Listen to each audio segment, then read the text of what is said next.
Everyone, you are watching serial Siyapa, जहाँ पे मिलती है आपको आप ही के फेवरेट शो की इंटरेस्टिंग अपडेट। आज रात के टीवी सीरियल ये है चाहते कि एपिसोड की शुरुआत में दिखाया जाएगा कि रूही रुद्राक्ष की शर्ट के फटे हुए कपड़े उसे वापस देती और कहती है ये लो आप इसे जोड़ लेना, आपको गम चाहिए क्या, और रुद्राक्ष को टीज करती है।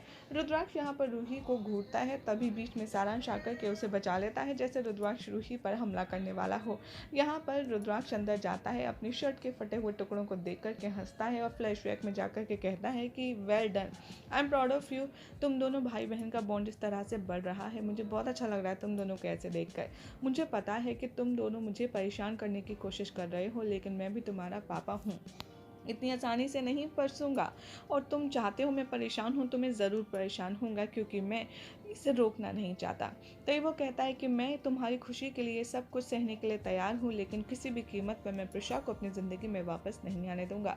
आगे दिखाया जाएगा कि कैसे रुद्राक्ष सोचता है अपने बच्चों के बारे में और कहता है कि चाहे जो हो जाए, मैं रूही और सारांश की लाइफ में माँ बाप दोनों की कमी पूरी करूँगा और प्रिशा को हमेशा हमेशा के लिए हमारी लाइफ से अलग कर दूंगा।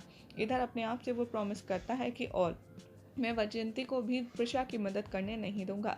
तभी वहाँ पर वैजयंती आती है प्रिशा से मिलने और वो कहती है प्रिशा उसे देख कर कि तुम यहाँ क्या कर रही हो। वैजयंती कहती है मैं तुम्हारी बहन हूँ, क्या मैं तुमसे मिलने नहीं आ सकती। प्रिशा कहती है मुझे ये सब बातें नहीं करनी, मैं जा रही हूँ। जैसे प्रिशा जाती है वैजयंती उसका हाथ पकड़ कर रोक लेती है और कहती है कि सुनो, तुमने इसी बात का गुस्सा है ना कि मैं तुम्हारी बहन थी फिर भी मैंने तुम्हारे रुद्र से शादी कर ली। तभी प्रिशा कहती है मुझे इन सब के बारे में बात नहीं करनी, मुझे कोई मतलब नहीं है। तभी वैजंती कहती है ये जो मांग में सिंदूर गले में मंगलसूत्र तो तुम देख रही हो ये सिर्फ नाम का है, सिर्फ सारांश की वजह से मैंने शादी की है। मैं बताती हूँ हमारे रिश्ते का सच क्या है। मैं तुम्हें बताऊंगी कि 5 साल पहले आकर किन हालातों में मेरी और रुद्र की शादी हुई थी। तभी वो प्रिशा को सब कुछ बताती है कि किस तरीके से रुद्र की जिंदगी में वैजंती शामिल हुई। तभी फ्लैशबैक से वापस आकर के प्रिशा से कहती है कि मैंने शादी तो कर ली, लेकिन कभी भी रुद्र की लाइफ में सारांश की लाइफ में तुम्हारी जगह नहीं ले पाई। आज भी वो जगह तुम्हारी है, तुम्हारी फैमिली को तुम्हारी ज़रूरत है प्रिशा। प्रिशा यहाँ पर उसे बात करने से मना कर देती है और वो कहती है मुझे सब बातों में कोई इंटरेस्ट नहीं है। प्रिशा कहती है कि तुम यहाँ पर क्यों आई हो, सीधे पॉइंट की बात करो। तो वैजयंती कहती है कि ठीक है, मैं तुम्हारा केस रीओपन करवाने के लिए तुमसे अपील लेने आई हूँ और सारांश भी यही चाहता है। प्रिशा अपसेट हो जाती है, कहती है मैंने सारांश से भी कहा था कि मुझे ये केस रीओपन नहीं करवाना है, फिर ये सब क्यों कर रहे हो। वैजयंती कहती है कि सुनो, मुझे पता है कि तुम्हें भी रुद्राक्ष सारांश रूही के साथ एक नई जिंदगी शुरू करने में इंटरेस्ट है, लेकिन तुम ऐसा क्यों कर रही हो, क्यों सबकी वजह से अपने आप को इस खुशी से दूर रख रही हो। प्रिशा यहाँ पर उसके किसी भी बात का जवाब नहीं देती। फिर प्रिशा की बात और उसके रिएक्शन सुनकर के वैजयंती कहती है कि ठीक है, तुम नहीं चाहती हैं केस रीओपन हो तो लो इन पेपर्स पर साइन करो, मैं चाहती हूँ कि तुम इन्हें साइन कर दो और सब खत्म हो जाए। प्रिशा कहती है क्या है ये पेपर्स। तभी वैजयंती कहती है ये पेपर्स हैं उस बात के लिए कि जो भी कोर्ट तुम्हें सजा देगा तुम्हें मंजूर है, तुम्हें कोई भी प्रॉब्लम नहीं है। और प्रिशा ये पढ़ कर के बिना पढ़े ही साइन कर देती है, क्योंकि यहाँ पर इंस्पेक्टर आता है और कहता है कि आपके मिलने का टाइम खत्म हुआ है। वैजयंती वो पेपर्स लेकर के चली जाती है और प्रिशा कहती है कि मैं बहुत खुशी महसूस कर रही हूँ ये सब सुनकर, लेकिन क्या फ़ायदा इस खुशी का, क्योंकि मैं रुद्र की लाइफ में लौटकर नहीं जा सकती।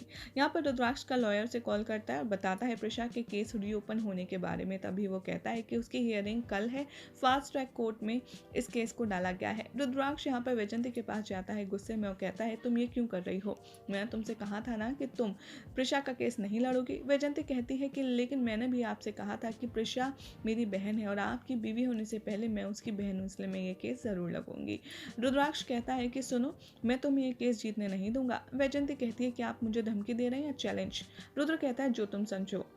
वैजयंती कहती है कि अगर ये धमकी है तो मैं नहीं सुनूंगी, अगर चैलेंज है तो मैं इसे एक्सेप्ट करती हूँ। रुद्राक्ष वहाँ से चला जाता है। बाद में सारांश आता है, वैजयंती को मिलता है और उसे बहुत ज़्यादा थैंक यू कहता है, गले लगाता है और कहता है कि अब आप मुझे बताइए मैं आपकी क्या मदद कर सकता हूँ। वैजयंती कहती है ये एक सीरियस मर्डर केस है, इसीलिए मैं नहीं चाहती कि तुम इस केस में इन्वॉल्व हो, बस तुम अपनी माँ का साथ दो और मेरे साथ रहो, हमारे लिए यही बहुत है। सारांश समझ जाता है ये बात और कहता है okay, I am on in this. बाद में दिखाया जाएगा कि जो लेडी कांस्टेबल है वो प्रिशा के पास आती है और कहती है कि चलो आज तुम्हारी कोर्ट में हेयरिंग है, हमें पेश होने जाना है। प्रिशा ये सुनकर के शॉक हो जाती है। वो कहती है कि क्या, लेकिन मैंने तो केस रीओपन ना होने के पेपर्स पे साइन किया था, आखिर केस कैसे ओपन हो गया। वैजयंती यहाँ पर कहती है कि तुम्हें अपने बच्चों के साथ रहना है और इसीलिए मैंने ये सब किया है, क्योंकि इसी में तुम्हारी भलाई है। और प्रिशा कोर्ट में रुद्र और बाकी सबको देखकर काफ़ी ज़्यादा शॉक में आ जाती है। यही हो जाएगा आज रात के एपिसोड का एंड, जिसके बाद कल क्या होगा आपको बताएंगे नेक्स्ट रिपोर्ट में। ऐसी मजेदार अपडेट्स के लिए चैनल को सब्सक्राइब करें, वीडियो को लाइक शेयर करना ना भूलें।